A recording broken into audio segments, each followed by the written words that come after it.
Hello everyone, সবাই কেমন আছেন? আশা করছি সবাই ভালো আছেন। তো আপনারা জানেন যে সিআরটি টিভিতে কিন্তু অ্যান্ড্রয়েড টিভি বক্স ব্যবহার করে খুব সহজেই সিআরটি টিভিতে একটি অ্যান্ড্রয়েড টিভি বা গুগল টিভিতে পরিণত করা যায়। তো আপনারা এখানে দেখতে পাচ্ছেন একটি টিভি বক্স।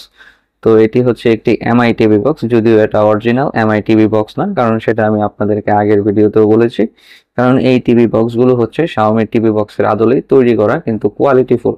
কারণ এই টিভি বক্সটা আমি প্রায় 6 মাস ধরে ব্যবহার করছি এবং নন স্টপ খুব ভালোভাবে সার্ভিস দিচ্ছে। প্রতিদিন 10 থেকে 12 ঘন্টা টিভি চলে, কিন্তু এটার পারফরমেন্সে কোনো ড্রপ দেখতে পাইনি। তো এটার ব্যবহার আরো সুন্দরভাবে করার জন্য আমি এখানে যুক্ত করেছি একটি একটি ফ্যান, যে ফ্যানটা আমি চালাই হচ্ছে গিয়ে 3টি লিথিয়াম ব্যাটারি দিয়ে। তো এখন আপনারা আমার হাতে একটি পেন ড্রাইভ দেখতে পাচ্ছেন। তো আজকের ভিডিওতে আমি দেখাবো যে এই পেন ড্রাইভটি আপনারা টিভি বক্সে কিভাবে কানেক্ট করবেন এবং আপনারা এই সিআরটি টিভিতে কিভাবে সেই পেন ড্রাইভে থাকা ভিডিওগুলো খুব সহজেই দেখতে পারবেন। তো চলুন আমি আপনাদেরকে দেখাই।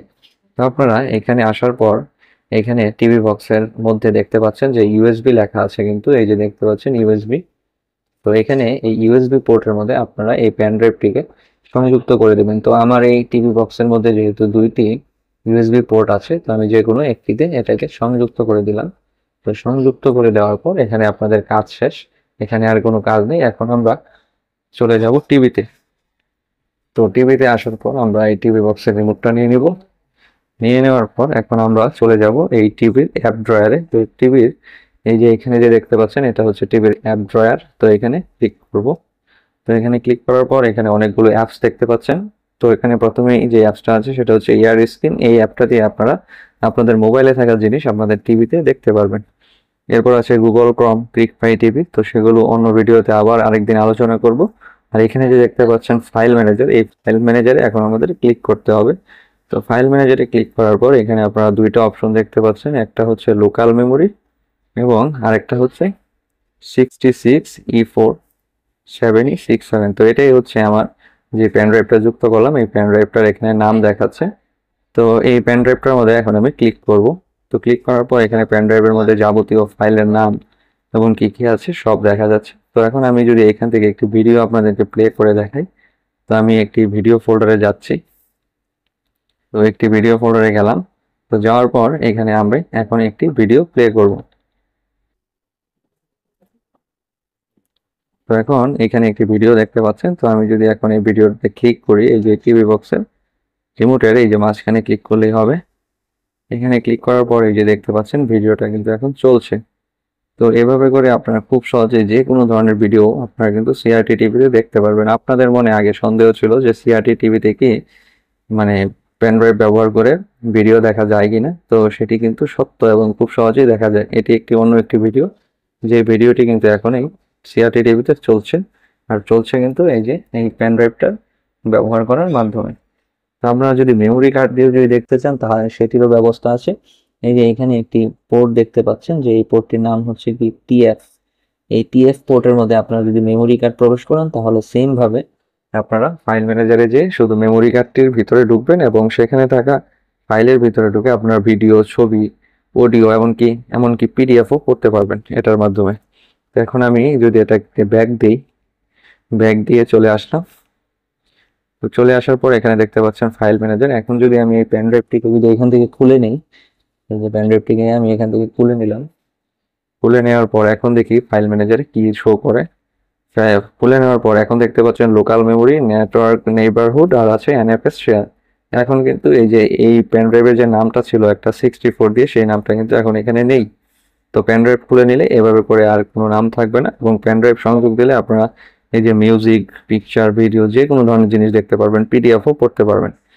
তো এভাবে করে আপনারা সিআরটি টিভিতে যে কোনো একটি পেন ড্রাইভ ব্যবহার করে আপনাদের কাঙ্ক্ষিত ভিডিওটি দেখতে পারবেন।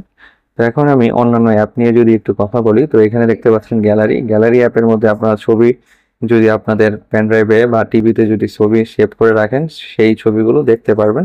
আর এখানে আছে কি লোকাল আপডেট, তো এটা দেওয়ার দরকার নেই, কারণ এই টিভি বক্সগুলো আপডেট করার দরকার পড়ে না। আপডেট দিলে টিভি বক্সগুলোতে সমস্যা দেখা দেয়। তো এখানে একটা আছে মিরাক্যাস্ট, এই যে দেখতে পাচ্ছেন মিরাক্যাস্ট। তো মিরাক্যাস্ট আর এয়ার স্ক্রিন এই দুইটা দিয়ে আপনার মোবাইলে চলা কোনো কিছু টিভিতে দেখা যায়। এরপর আছে মিউজিক, এটা দিয়ে গান শুনতে পারবেন। এরপর আছে মাই ফ্যামিলি, সিনেমা, তো এটা দিয়ে সিনেমা মুভি টুভি দেখা যায়।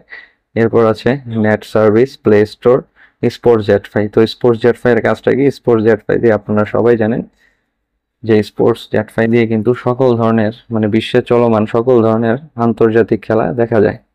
তো আমি যদি এখন এইখানে ঢুকি, আপনারা কিন্তু এখন স্ক্রিনে লাফানো দেখতে পাচ্ছেন। এই লাফানোটা কিন্তু দেখতে পাচ্ছেন যে ভিডিওটা করা হচ্ছে 30 FPS এ।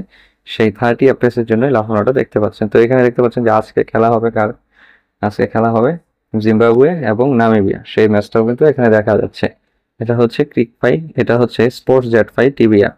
তো এখন আমি যদি ক্রিক ফাই টিভি অ্যাপে যদি একটু ঢুকে দেখাই যে এখানে কি কি দেখা যায়, তো ক্রিক ফাই টিভি অ্যাপ কিন্তু স্পোর্টস জেট ফাই টিভি অ্যাপের থেকেও আরো বেশি সমৃদ্ধ, কারণ এখানে আপনারা আপনাদের দৈনন্দিন জীবনে যে প্রয়োজনীয় চ্যানেলগুলো আছে সেই চ্যানেলগুলো খুব সহজে পেয়ে যাবেন। তো আমি যদি আপনাদেরকে দেখানোর চেষ্টা করি, তো চলুন আমি আপনাদেরকে দেখাই যে কিভাবে আপনারা চ্যানেল দেখতে পারবেন। তো এখানে আপনারা উপরে এই যে দেখতে পাচ্ছেন ক্যাটাগরি, এইখানে চলে যাবেন। তো ক্যাটাগরিতে চলে যাওয়ার পর আপনারা এখানে দেশ দেখতে পাচ্ছেন, ইন্ডিয়া, পাকিস্তান, বাংলা, 3 দেশের, এবং আপনারা বিদেশি বিভিন্ন চ্যানেলও দেখতে পারবেন। তো আমি এখন যদি বাংলাদেশি চ্যানেলে যদি প্রবেশ করি, তো বাংলাদেশের চ্যানেলে প্রবেশ করার পর এখানে দেখতে পাচ্ছেন অনেকগুলো চ্যানেলের লিস্ট দেখা যাচ্ছে। তো এখান থেকে আমি যদি একটা চ্যানেল প্লে করি, ধরো এখন আমি যদি এখান থেকে এসে যদি এখানে ক্লিক করি এনটিভি, তো আমি এখন এনটিভিতে ক্লিক করলাম। ক্লিক করার পর এখানেও আপনাদেরকে কিছুক্ষণ অপেক্ষা করার পর এই যে দেখতে পাচ্ছেন এনটিভিটি কিন্তু দেখতে পাচ্ছেন, মানে একদম পুরোপুরি ডিশ লাইনের মতো। ডিশ লাইনে আপনারা যে চ্যানেলগুলো দেখতেন সেই চ্যানেলগুলোই আপনারা দেখতে পারবেন। এখন যদি আমি ইন্ডিয়ান চ্যানেলের দিকে যাই, এই যে দেখতে পাচ্ছেন ইন্ডিয়ার চ্যানেল। তো ইন্ডিয়াতে আপনারা কি কি চ্যানেল পাবেন, এখানে আপনারা বিভিন্ন ক্যাটাগরির চ্যানেল পেয়ে যাবেন। তো এখানে প্রথমে দেখতে পাচ্ছেন সোনি, মানে সোনির যতগুলো চ্যানেল আছে সবগুলো চ্যানেলই আপনারা পেয়ে যাবেন। তো আমি এখন এখান থেকে যদি চলে যাই, এইখানে ক্লিক করলাম। এখানে ক্লিক করার পর এখন আপনারা দেখতে পাচ্ছেন যে এখানে কিন্তু একটি সিনেমা প্লে হচ্ছে, যেটিও আপনারা দেখতে পাচ্ছেন। তো এখন যদি আমি চলে আসি এখানে চ্যানেল লিস্টে, তো এখানে আপনারা বিভিন্ন অপশন দেখতে পাচ্ছেন যে টি স্পোর্টস, ফ্যান কোড যেগুলোতে খেলা দেখায়, তারপর সনি লিভ, সবকিছুই কিন্তু এখানে আছে। তো এখান থেকে যদি আমি জি ইনের মধ্যে চলে যাই, তাহলে এখানে জি রিলেটেড যতগুলো চ্যানেল আছে সবগুলো কিন্তু দেখতে পারবেন। তা আপনারা কিন্তু দেখতে পাচ্ছেন। তো এখানে জি রিলেটেড যতগুলো চ্যানেল আছে সবগুলো কিন্তু দেখতে পাচ্ছেন। আপনারা এখান থেকে জি বাংলাও দেখতে পারবেন। এই যে এটা হচ্ছিল জি বাংলা, আপনারা দেখতে পাচ্ছেন যেটা কি জি বাংলা চ্যানেল কিন্তু এখানে প্লে হচ্ছে। তো এই চ্যানেলটা কিন্তু হচ্ছে এই যে এটা হচ্ছে জি, তো এই চ্যানেলটা কিন্তু হচ্ছে এই যে এটা হচ্ছে জি বাংলা। তো এখানে আছে জি কান্নাডা, জি বিভিন্ন প্রদেশের যে চ্যানেলগুলো আছে জি রিলেটেড সবগুলো কিন্তু এখানে আপনারা পেয়ে যাবেন। তো যে কোনো খেলা প্লাস যে কোনো মুভি, সিনেমা, যত ধরনের টিভি আছে, যতগুলো টিভি চ্যানেল আছে সবগুলো আপনারা দেখতে পারবেন। আর এইগুলো হচ্ছে আজকের খেলার লিস্ট। তো আজকে শ্রীলঙ্কার খেলা আছে, আজকে বাংলাদেশেরও খেলা আছে। তো এই খেলাগুলো আপনারা এই টিভি বক্স ব্যবহার করে খুব সহজেই দেখতে পারবেন। তো আমি আশা করি আজকের ভিডিওর মাধ্যমে আপনারা উপকৃত হতে পেরেছেন। যদি উপকৃত হয়ে থাকেন তবে চ্যানেলটিকে সাবস্ক্রাইব করে যাবেন। আমি পরবর্তীতে আপনাদের জন্য প্রয়োজনীয় আরও গুরুত্বপূর্ণ ভিডিও নিয়ে হাজির হব। তো আপনাদের যদি কিছু জানার প্রয়োজন থাকে তো আপনারা কমেন্ট বক্সে জানাতে পারেন।